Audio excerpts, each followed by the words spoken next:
माने मोरवी गांव की घटिया परंपरा। मगर दोस्तों, क्या वाकई हुआ रावण दहन?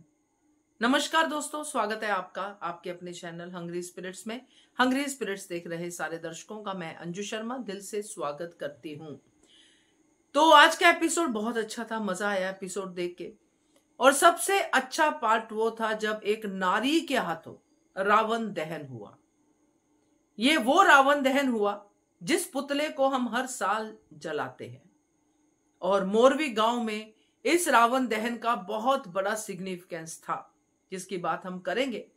और साथ में ये भी बात करेंगे जो प्रकाश भाऊ और सोनू और तात्या के साथ किया अनुपमा ने, क्या इससे हो गया है ये मोरवी गांव रावण मुक्त, हो गया है दहन? चलिए पूरी तरह से इसको चर्चा में लाते हैं। पहले वही निवेदन, जिन्होंने अभी तक चैनल को सब्सक्राइब नहीं किया है कर लीजिए। साथ में दोस्तों बेल आइकॉन दबाइएगा ताकि आपको हमारे वीडियोस के नोटिफिकेशन मिलते रहे। तो अनुपमा ने जिस तरह से अपनी बात को रखा, भाव को पूरी तरह से डरा दिया, गांव को पूरी तरह से समझा दिया, और अल्टीमेटली गांव वालों की आंखें खुल गई।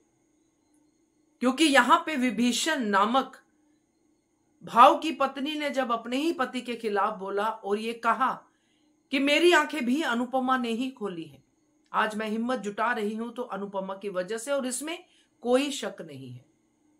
जब वो बोली तो पूरे गांव को समझ में आ गया कि जी हां, ये रावण ही है, इसका अंत तो होना ही चाहिए। मगर उस युग के रावण को भी श्री राम ने युद्ध के मैदान में मार दिया था, विभीषण की मदद लेके कि रावण की जान कहां पे है। तो नाभि में थी रावण की जान, और वहीं पे विभीषण की मदद से तीर मार के रावण का अंत कर दिया था। यानी कि पूरी तरह से सर्वनाश, रावण का अंत, दहन, जो भी लगा लो, अंत की शुरुआत है ये अनुपमा ने कहा। बिल्कुल सही कहा भाई, अंत की शुरुआत है। मगर आज के युग में जो मैं आपको बात कहना चाहती हूं, मैंने एक वीडियो भी बनाया था, अगर वो वे आउट लेते तो शायद रावण दहन के साथ जस्टिफिकेशन होता। ना तो अनुपमा के हाथ कानून से जो है, जो कहते हैं रंगना नहीं चाहती थी, ना रंगे जाते, अनुपमा के हाथों से कुछ नहीं होता। रावण का पुतला ही रावण को, यानी कि प्रकाश भाव को सदा के लिए शांत कर देता और पूरा गांव गवाह होता। ये होता तो होता रावण दहन, प्रकाश भाव का दहन। मगर ये जो किया गया है कि मैं अपने हाथ कानून से जो है गंदे, यानी आपके खून से गंदा नहीं करना चाहती, या कानून को अपने हाथों में नहीं लेना चाहती, इसीलिए मैंने डिस्ट्रिक्ट पुलिस को बुलाया है। मुझे ये समझ में नहीं आता है यहां पे ये स्टोरी वीक क्यों पड़ती है, जब कहानी को इतना सारा सुपर पावर देके आगे बढ़ाया गया है।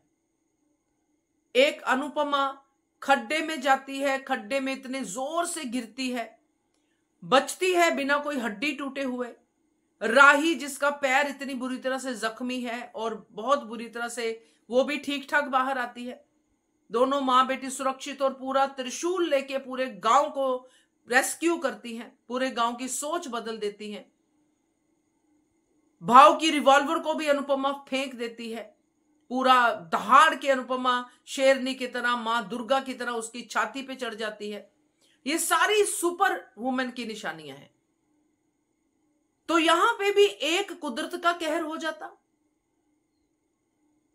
फिर अनुपमा बोलती कि अब हुआ है रावण दहन, जब रावण का पुतला ही इस प्रकाश भाव को जलाता। अब रावण दहन क्या दहन, क्या हुआ है इंसाफ? क्या अनुपमा अब इस गांव से चली जाएगी जब सोनू जेल में होगा, प्रकाश भाऊ जेल में होगा? तो सोनू जेल में तो पहले भी था भाई, उसका बाप तो उसको पहले भी बाहर निकाल के लेके आ गया। जो प्रकाश भाऊ इतने सारे साम्राज्य का मालिक है, क्या उसके लिंक्स नहीं होंगे?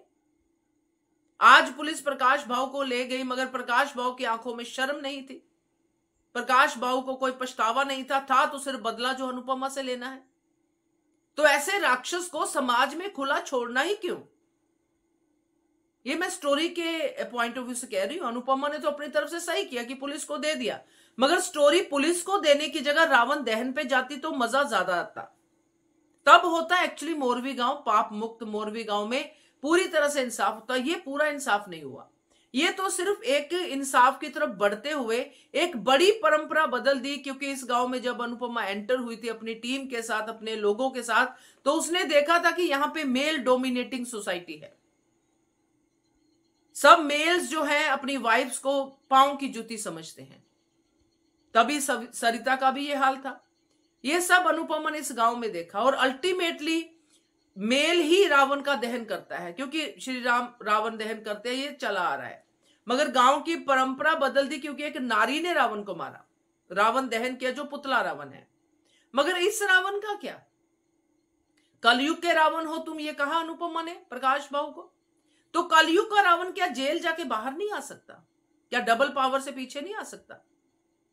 क्योंकि कहानी है इसलिए हम इसको ऐसे सोच लेते हैं, बट इस कहानी का अंत बहुत अच्छा हो सकता था। प्रकाश बाबू का अंत बहुत अच्छा हो सकता था, एक सेटिस्फैक्टरी क्लोज मिल सकता था हमें, मगर वो नहीं मिला। इसलिए मुझे लगा कि ये रावण दहन नहीं है, ये सिर्फ परंपरा बदली गई है। रावण को कुछ दिनों के लिए जेल में डाल देंगे। सोनू पहले भी बाहर आ गया था, सोनू अब भी बाहर आ सकता है। उसके बाप के पास अब भी बहुत पैसा है, पहले भी था।